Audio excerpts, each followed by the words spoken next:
everybody, and welcome. Today we are doing something a little bit different, and we're going to go through the yoga foundations, or some foundational poses along with their variations. I'm deciding to call them variations rather than modifications because everything that we do is considered yoga, and there are a lot of other teachers out there that really focus on how the pose is supposed to look rather than how it feels in your body.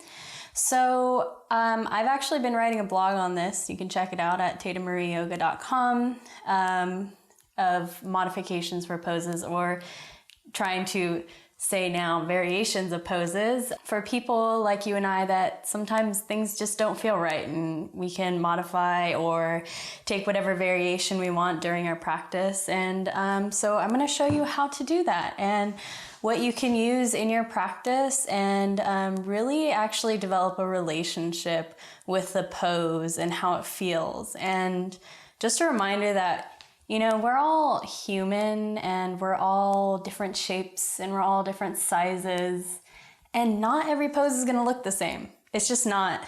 And it's definitely not going to feel the same. So I want to kind of normalize that, normalize normal bodies. And it's okay that, you know, not every pose is going to look the same. We're not, you know, striving for perfection here, but rather to feel good inside rather than focus on what it looks on the outside. Today we're going into Sukhasana, or easy pose.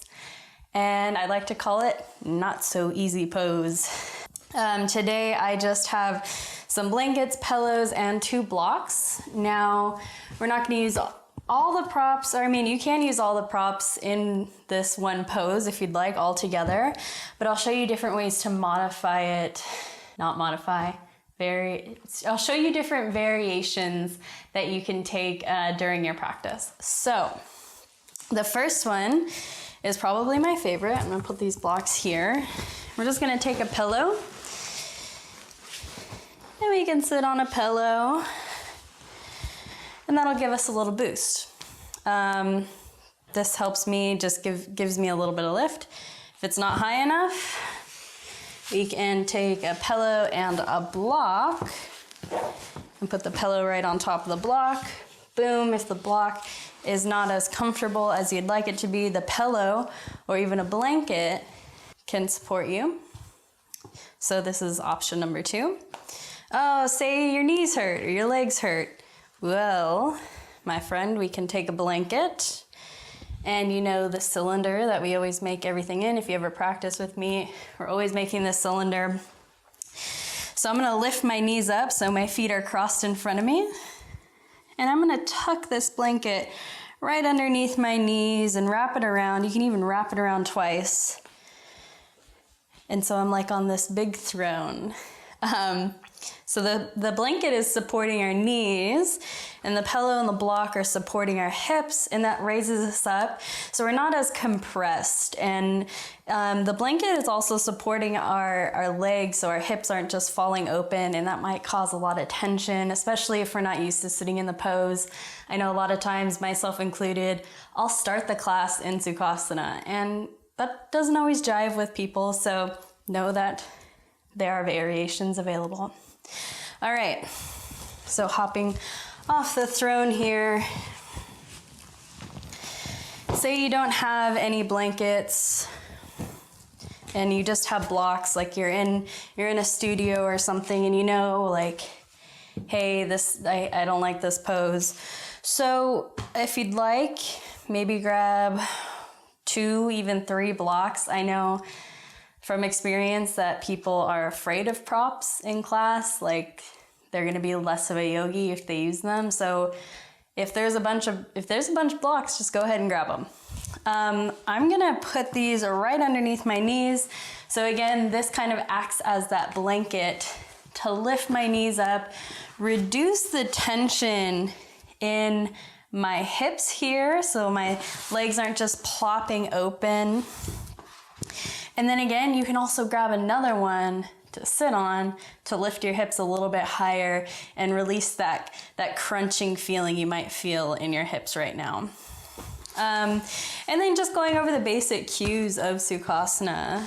So a lot of times, So I'm gonna take my blanket approach because that feels best for me. You can even just use the blanket. You can sit on the pillow. So find your posture. Know what feels best for you. And you can have your palms face up, or you can have your palms face down.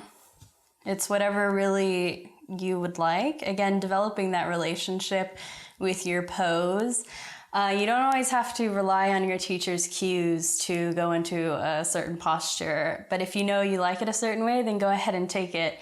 I know for me, when I'm teaching live classes, that if someone takes a different posture that I might have not cued, that's great. I always encourage my students to decorate their practice as their wish, because at the end of the day, it's their practice and you get to decorate it how you wish.